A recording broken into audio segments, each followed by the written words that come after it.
Hello welcome to my channel. आज इस video में हम कोल एंड पेट्रोलियम के एमसीक्यूज डिस्कस करने वाले हैं। और ये केवल एमसीक्यूज ही नहीं होंगे, इसमें जितने भी टर्म्स यूज़ हो रहे हैं वो आपके एग्जाम्स में, ओलंपियाड में, वनडे एग्जामिनेशन में, चाहे वो एसएससी बैंक किसी का भी हो, उसके लिए भी ये यूज़फुल है। तो इनके टर्म्स को समझिएगा और वीडियो स्किप मत करिएगा, लास्ट में तक बहुत ही इंटरेस्टिंग होने वाला है। और जिसने भी चैनल को सब्सक्राइब नहीं किया है फटाफट कर लीजिए, जिससे कि आपको आगे के नोटिफिकेशन मिलते रहें। सो चलिए मूव करते हैं पहले क्वेश्चन की तरफ। Yes, first question is which of the following is a product of the coal. Coal के कौन सा प्रोडक्ट है? तो जल्दी से, अगर आपने जरा सा भी रीड किया है चैप्टर को तो आप बता लेंगे, अदरवाइज मैं तो बताऊंगी आपको। ए है पेट्रोल, बी है कोक, सी है कैरोसिन एंड डी है डीजल। तो आपको ये बताना है कि कोल का प्रोडक्ट क्या होता है, यानी ये कोल से क्या बनता है। सो राइट आंसर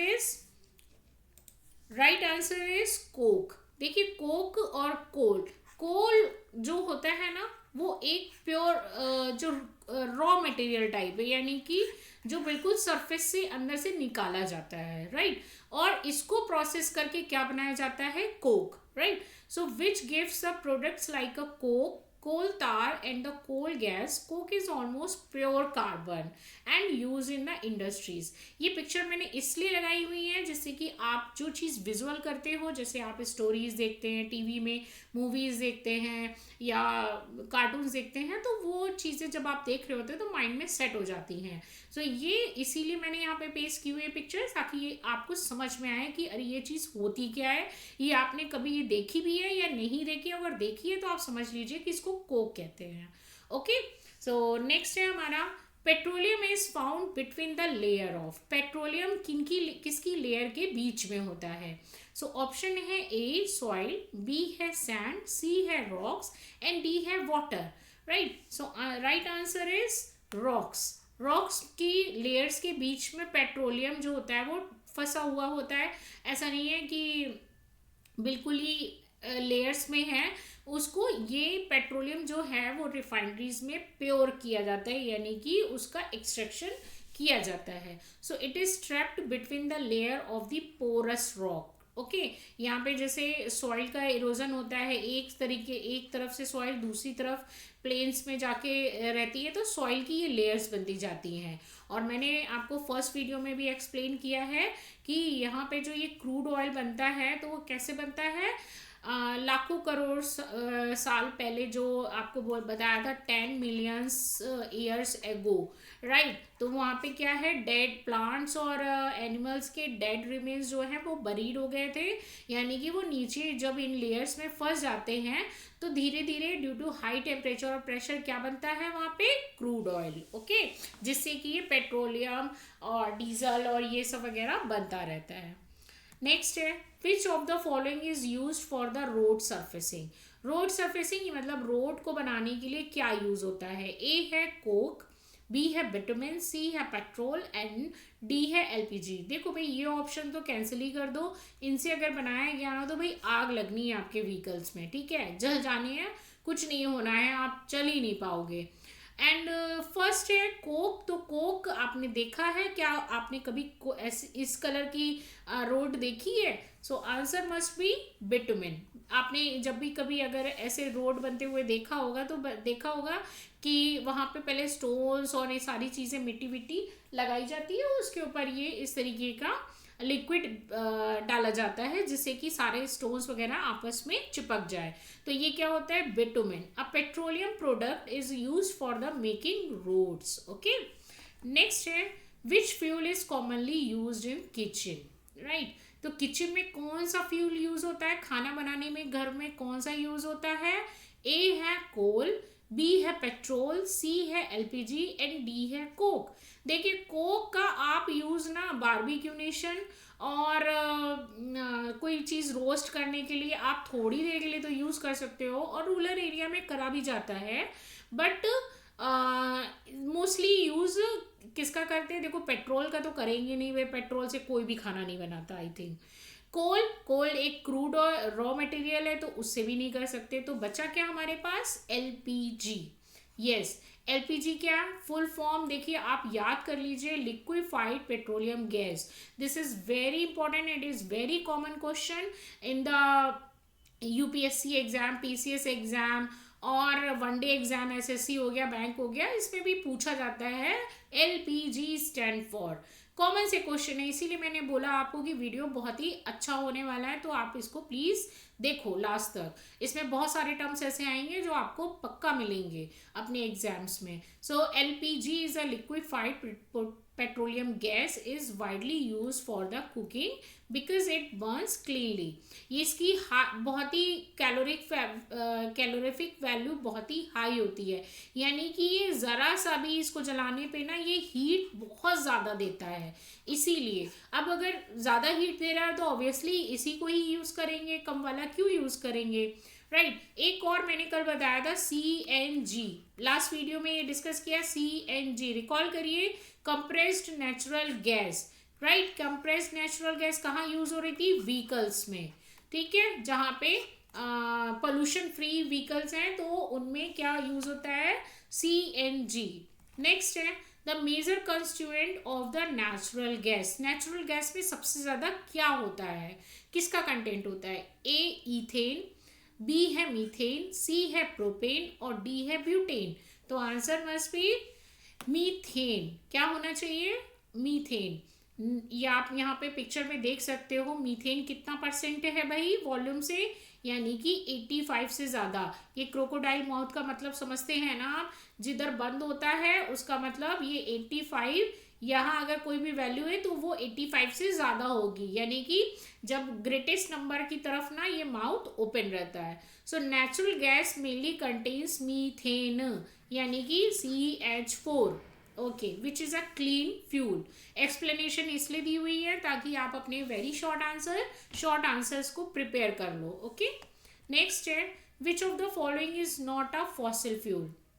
क्वेश्चन को ध्यान से पढ़िए, यहाँ पे नॉट पूछा गया है, फॉसिल फ्यूल मत समझ लेना कि कुछ भी लगा दो और सही हो जाएगा, नहीं, नॉट लिखा हुआ है तो क्वेश्चन को प्रॉपर रीड करो, उसके बाद आंसर लिखो। A है कोल, B है पेट्रोलियम, C है नेचुरल गैस, D है वुड। तो इनमें से क्या फॉसिल फ्यूल नहीं है, राइट। तो क्या होना चाहिए आंसर, D वुड, क्योंकि डी वुड तो अभी हमको मिल जाती है, उसके लिए उसको लाखों साल पहले जमीन से नहीं निकालना पड़ता लकड़ी को, ओके। सो यहाँ पे क्या है, would is a renewable resource. आपको याद होगा फर्स्ट पार्ट में मैंने बताया है रीन्यूएबल का मतलब, बस ये लोग बच्चे इसी में कंफ्यूज रहते हैं, वो लोग ना रटते हैं कि रिन्यूएबल क्या है, नॉन रिन्यूएबल क्या है। देखो इसमें मैं अच्छे से एक्सप्लेन करती हूँ, समझ में आए तो प्लीज़ कमेंट बॉक्स में ज़रूर लिखना, यस मैम क्लियर हो गया, ओके। तो रीन्यूएबल मतलब देखो, री का मतलब दोबारा, न्यू का मतलब नया, करने वाला, लायक, ओके, जो हमको वापस से मिल सकता है। सनलाइट हो गई, एयर हो गया, राइट, वाटर हो गया, ये क्या है, रीन्यूएबल रिसोर्स।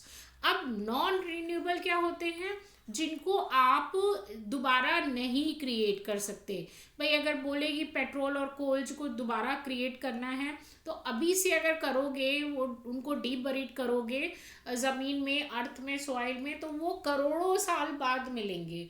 तो उसके लिए यहाँ कोई बैठा नहीं है, करोड़ साल तक का इतना लंबा कौन वेट करेगा, राइट। तो हमको अभी क्या मिल रहा है, रीन्यूएबल रिसोर्स, तो वो क्या हो गया हमारा, वुड। ये हैं आपके फॉसिल फ्यूल के एग्जाम्पल, ऑयल हो गया, क्रूड ऑयल हो गया, नेचुरल गैस हो गया, प्रोपेन हो गया, कोल हो गया, कैरोसिन हो गया, ओके। नेक्स्ट है the place where petroleum is processed is called. जहाँ पे पेट्रोलियम को प्रोसेस किया जाता है उस जगह को क्या कहते हैं। A है फैक्ट्री, B है लैब, C है रिफाइनरी, D है माइन। देखिए मैं हिंदी में भी डिक्टेट कर रही हूँ, जिससे कि हिंदी मीडियम वाले बच्चे या जिनको ये टर्म समझने में कि प्रोसेस का मीन क्या हुआ, तो उनको प्रॉब्लम नहीं होगी, इसलिए बहुत ही कन्वीनियंट वे में वीडियो है, तो उसको समझते हुए चलिए, बस किसी तरह आपको समझ में आना चाहिए, राइट। मोटिव क्या है कि आपको माइंड में सेट हो जाना चाहिए, समझ में आना चाहिए, याद हो जाना चाहिए।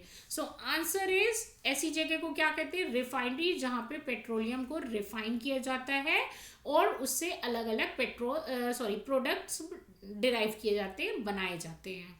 ओके, ये इस तरीके की होती है। तो ये सिटी के अंदर आपको कभी भी नहीं मिलेगी, ये हमेशा आउट ऑफ सिटी ही रखे जाते हैं, क्योंकि यहाँ पे गैसेस और बहुत सारी चीज़ें होती रहती हैं जो सिटी के लोगों के लिए अच्छा नहीं होता, इसलिए हमेशा आउट ऑफ द सिटी ही रखते हैं, किसी बड़े एरिया में।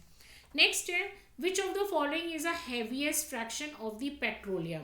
हैवीएस्ट फ्रैक्शन क्या है पेट्रोलियम का, मतलब सबसे जो हैवी पार्ट है। आपको फर्स्ट वीडियो में मैंने फ्रैक्शनल डिस्टिलेशन भी बताया था, अगर आपको याद है होगा, तो यहाँ पे ना अलग अलग टेम्परेचर पे, यानी कि यहाँ से टेम्परेचर दिया जाता है और यहाँ पे क्रूड ऑयल जो रॉ मटेरियल है वो पड़ा रहता है। ओके, धीरे धीरे देखो, जब जिसका टेम्परेचर सबसे कम होगा, ठीक है, तो वो पहले निकलना शुरू हो जाएगा। जैसे इसका 25 है तो ये पहले निकलना शुरू हुआ, राइट। और इसका यहाँ पे जो है सब्सटेंस, इसका 30 है तो इसके बाद निकलना शुरू हुआ, इसको इधर कलेक्ट कर लिया जाएगा। तो ऐसे करके ना डिवीजन में सैंपल जो है वो कलेक्ट किए जाते हैं, तो इसको बोलते हैं फ्रैक्शन, यानी कि पार्ट्स में सेपरेशन करना, उसको बोलते हैं फ्रैक्शनल डिस्टिलेशन।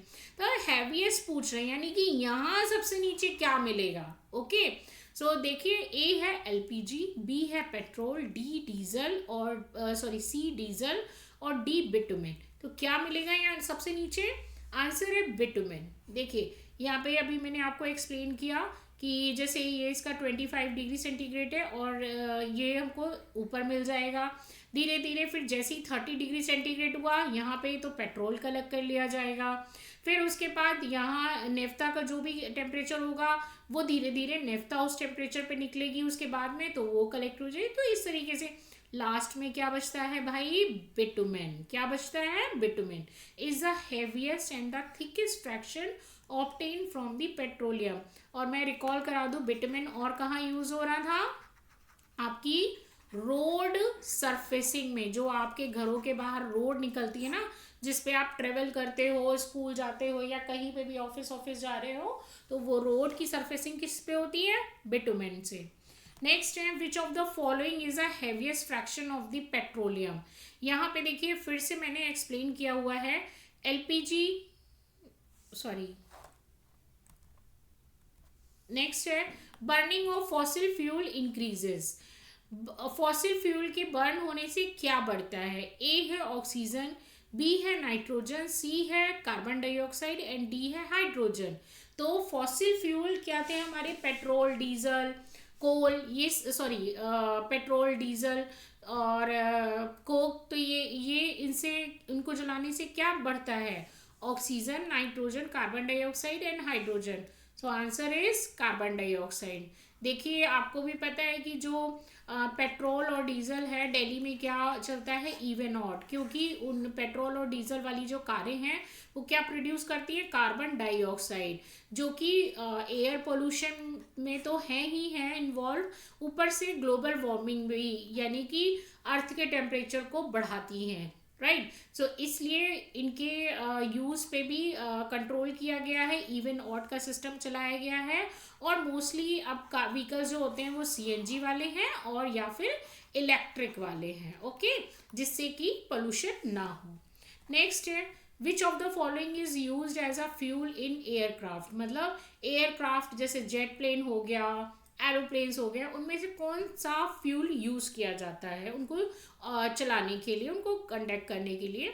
ए है कैरोसिन, बी है डीजल, सी है पेट्रोल एंड डी है कोल। इंटरेस्टिंग। अच्छा ये बात बताना कि इससे पहले ये बात किसको किसको पता थी और किसको किसको नहीं पता थी, ठीक है, मुझे कमेंट बॉक्स में बताना ज़रूर कि एयरक्राफ्ट में फ्यूल कौन सा यूज़ करते हैं, किसको किसको पहले से पता था। तो answer is kerosene, right? Aviation fuel is a form of kerosene used in the airplanes. ये क्वेश्चंस आपके ओलंपियाड में और आपके वनडे एग्जामिनेशन में, आपके एकेडमिक एग्जाम्स में 6, 7, 8 सब में आता है, राइट, पूछा भी जाता है, कॉमन सा क्वेश्चन है।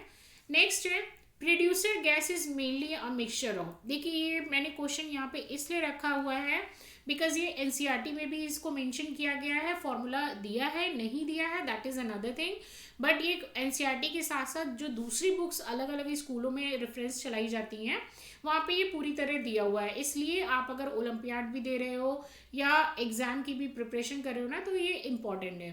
तो ए है option carbon monoxide plus hydrogen, B है carbon monoxide plus nitrogen, C है कार्बन डाइऑक्साइड प्लस हाइड्रोजन और डी है methane plus carbon monoxide. So answer क्या होना चाहिए, producer gas. Okay, so producer gas is carbon monoxide plus nitrogen. Producer gas is formed by the passing air over the red hot coke, यानी कि जो Coke अभी आपने black colour का देखा था ना वो बिल्कुल लाल जलता हुआ हो ना तो उसके ऊपर क्या करते हैं, एयर को मूव कराते हैं जिससे कि क्या बनती है हमारी, it mainly contains carbon monoxide and nitrogen, producer gas बनती है। It has low calorific value due to the nitrogen, ना यहाँ नाइट्रोजन है ना तो इसकी कैलोरीफिक वैल्यू कम है, यानी कि ये हीट होने पे, जलने पे, बर्न होने पे बहुत ही कम हीट देती है। ओके, तो कैलोरीफिक वैल्यू किसको बोलते हैं, जो कि कम हीट देता है जलने पे। नेक्स्ट है water gas is a mixture of, same question, producer gas as well as water gas is the most important। A है carbon monoxide plus nitrogen, B है carbon dioxide plus hydrogen, C है carbon monoxide plus hydrogen और D है methane plus hydrogen. इनमें से correct option है आपका water gas है। तो देखिए CO प्लस हाइड्रोजन, इसको याद करने का एक फॉर्मूला मैं बता देती हूँ। देखो अभी तक आपको पता चल गया होगा कि वाटर का क्या होता है फॉर्मूला, H2O, राइट। अगर कार्बन मोनोऑक्साइड के संग हाइड्रोजन है तो उसको क्या बोलेंगे, वाटर गैस, और अगर नाइट्रोजन है तो क्या बोलेंगे, producer gas. Okay, right, so it is formed by the passing steam over the hot coke। hot coke वही रेड हॉट कोक है लेकिन यहाँ पे स्टीम थ्रो की जा रही है। ओके, वहां पे एयर ब्लो की जा रही थी, यहाँ पे स्टीम की जा रही है। It contains carbon monoxide and the hydrogen, it is a better fuel than the producer gas. क्यों, क्योंकि प्रोड्यूसर गैस के पास क्या था, यहाँ पे नाइट्रोजन, प्रोड्यूसर गैस के पास क्या था, नाइट्रोजन, और हमारी वाटर गैस के पास क्या है, हाइड्रोजन, और हाइड्रोजन वैसे भी बर्निंग को सपोर्ट करता है। नेक्स्ट है why is the producer gas considered a poor fuel compare to the water gas. देखिए क्वेश्चन की बात कर ही रहे थे और आप ही क्या, ए है इट कंटेन्स हाइड्रोजन, बी है इट कंटेन्स नाइट्रोजन, सी है it Burns quickly and D है इट इज एक्सपेंसिव। मैं एक बार क्वेश्चन फिर से रिपीट कर दूं, प्रोड्यूसर गैस को वाटर गैस के कंपैरिजन में यानी कि उसकी तुलना में एक पुअर फ्यूल क्यों माना गया है, यानी कि एक कम रेंज वाला फ्यूल क्यों माना गया है, राइट। गरीब तो नहीं बोलेंगे अब यहाँ पे, गलत बात होगी, राइट। सो आंसर इज क्योंकि इसके पास है नाइट्रोजन। मैंने अभी जस्ट एक्सप्लेन किया, नाइट्रोजन डज नॉट बर्न। क्यों, क्योंकि नाइट्रोजन बर्निंग को सपोर्ट नहीं करती है, हाइड्रोजन करती है। जो वाटर गैस थी हमारी, रिमेंबर HCO प्लस H2, ये एक अच्छा फ्यूल है in comparison to the producer gas. Okay, next है which gas is known as the synthesis gas और सिन गैस। ए है प्रोड्यूसर गैस, बी है वाटर गैस, सी है कोल गैस एंड डी है नेचुरल गैस, राइट।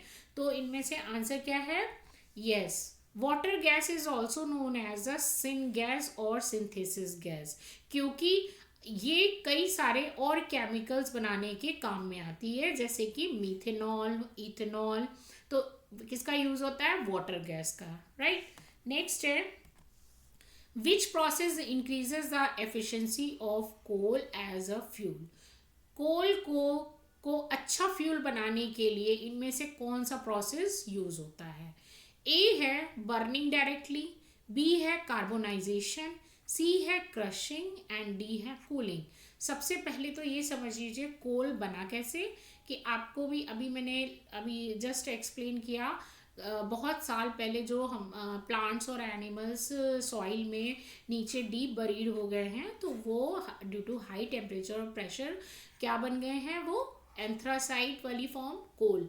और मैंने last video में भी इसका सीक्वेंस बताया था। ऊपर की सरफेस पे पी यानी कि पीट मिलता है, फिर मिलता है लिग्नाइट, फिर मिलता है बिटुमेन और फिर मिलता है एंथ्रासाइट। मतलब सॉरी, ये इस तरह से लिखना चाहिए था मुझे, जैसे ये है आपका अप टू डाउन। ओके, तो सबसे पहले वाली लेयर पे क्या हुआ, ये इस तरह से ध्यान दीजिएगा। ऊपर की लेयर पे पीट, फिर है लिग्नाइट, फिर है बिटुमेन और फिर है लास्ट में एंथ्रासाइट। ओके, इसको याद करने का सीक्वेंस देख लीजिए। सबसे नीचे से अल्फाबेटिकल ऑर्डर शुरू करिए और लास्ट में पी आता है। ओके, तो आपको अल्फाबेटिकल रिवर्स फॉर्म में लेके जानी है, तो अपने आप याद आ जाएगा कि ऊपर की सरफेस पे क्या मिलता है, पीट, मिड सरफेस पे लिग्नाइट, डाउन सरफेस बिटुमेन और लास्ट सरफेस है आपकी एंथ्रासाइट। ओके, तो आपको आंसर बता देती हूँ मैं। इसका आंसर है कार्बोनाइजेशन। कार्बोनाइजेशन क्या है, मीन्स जो कि अभी मैंने एक्सप्लेन किया, बहुत सारे साल पहले जो एनिमल्स और प्लांट डीप बरीड हो गए, तो उनसे क्या बनता है हमारा कार्बोनाइजेशन होता है। मतलब इनके जो फॉसिल्स है ना, इनके कार्बन बनने की जो प्रोसेस है उसको कार्बोनाइजेशन बोला गया है। ओके, और यही प्रोसेस क्या बनाता है, हमारा फ्यूल बनाता है, यानी कि कोल और क्रूड ऑयल्स ये सब बनाता है। ओके, नेक्स्ट है which of the following fuel produces the least smoke. सबसे कम स्मोक कौन प्रोड्यूस करता है, ए है कोल, बी है कोक, सी है वुड एंड डी है डीजल।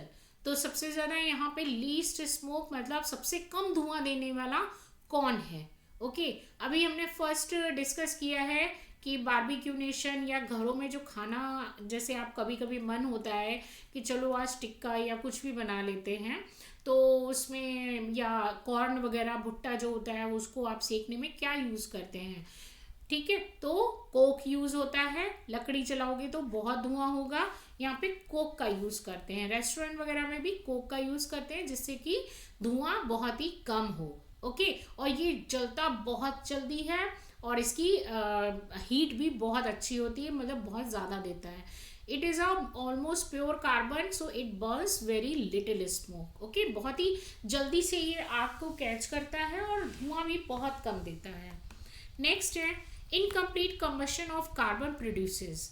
इनकम्प्लीट कंबशन की बात करें तो यहाँ पे देखिए, अभी तो मैं ऑप्शन बता रही हूँ लेकिन मैं इस टर्म को समझाऊंगी। ए है कार्बन डाइऑक्साइड, बी है कार्बन मोनोऑक्साइड, सी है मीथेन और डी है हाइड्रोजन।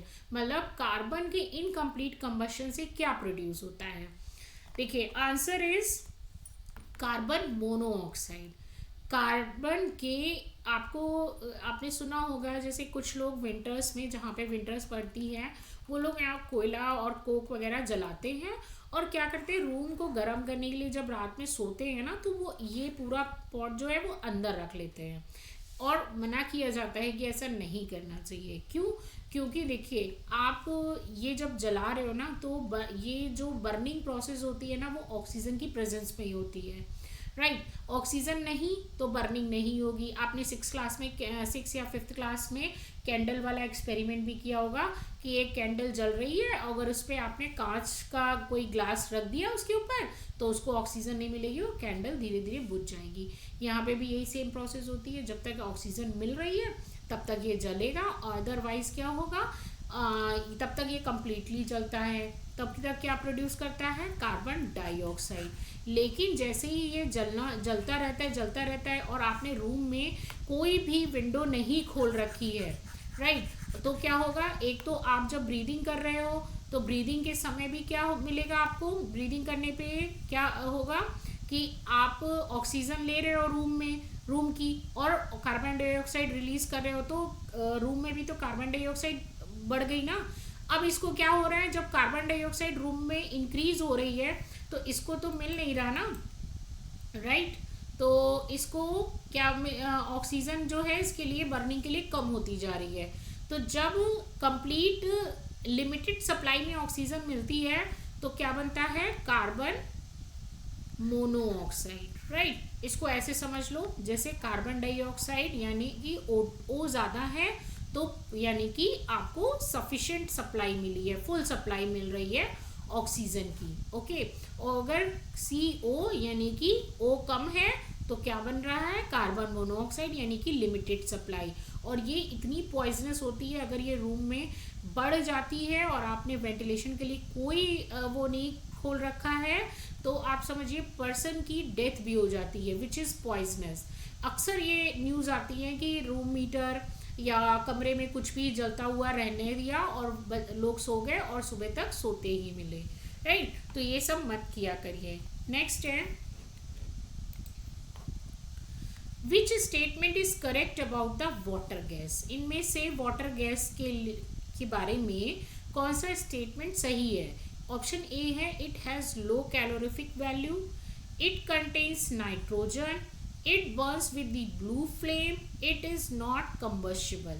देखो भाई यहाँ पे इट कंटेन्स नाइट्रोजन, ये वाला ऑप्शन तो गलत है, क्योंकि नाइट्रोजन किस में होती है, वाटर गैस क्या होती है, रिमेंबर COH2, ओके।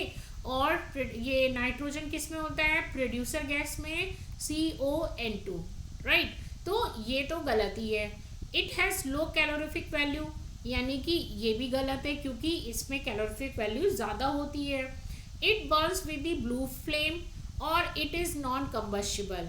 अब ये कैलोरीफिक वैल्यू दे रहे हैं, दैट मीन्स ये कंबस्टिबल, यानी कंबस्टिबल का मीन्स होता है जो जलते हैं, जो बर्न होते हैं ऑक्सीजन की प्रेजेंस में, उनको कंबस्टिबल कहते हैं, उन मटेरियल्स को कहते हैं, राइट। तो यहाँ पे ये भी ऑप्शन नहीं है, तो इसका आंसर क्या होना चाहिए, yes, it Burns with the blue flame. यहाँ पे जो देखिए ये है ना ब्लू फ्लेम जो दे रहा है, इसका मतलब अगर आपका बर्नर आप किचन में जो यूज़ कर रहे हैं ना, अगर वो ब्लू फ्लेम दे रहा है तो इसका मतलब वो बहुत ही प्योर फॉर्म है और बहुत ही अच्छे से क्लीन एंड एफिशिएंट है। बट जैसे ही बर्नर येलो लाइट देता है तो आप समझ लीजिए कुछ ना कुछ पाइप में है, प्रॉब्लम हो रही है, जिससे कि उसको इनकम्प्लीट कंबशन हो रहा है, ऑक्सीजन सप्लाई फुल नहीं मिल रही है। So water gas burn efficiently and produces a blue flame indicating clean combustion.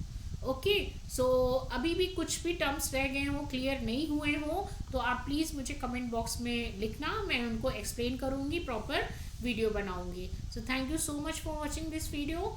और वीडियो को, चैनल को सब्सक्राइब करिए जिससे कि आपको आगे के नोटिफिकेशन भी मिलते रहें।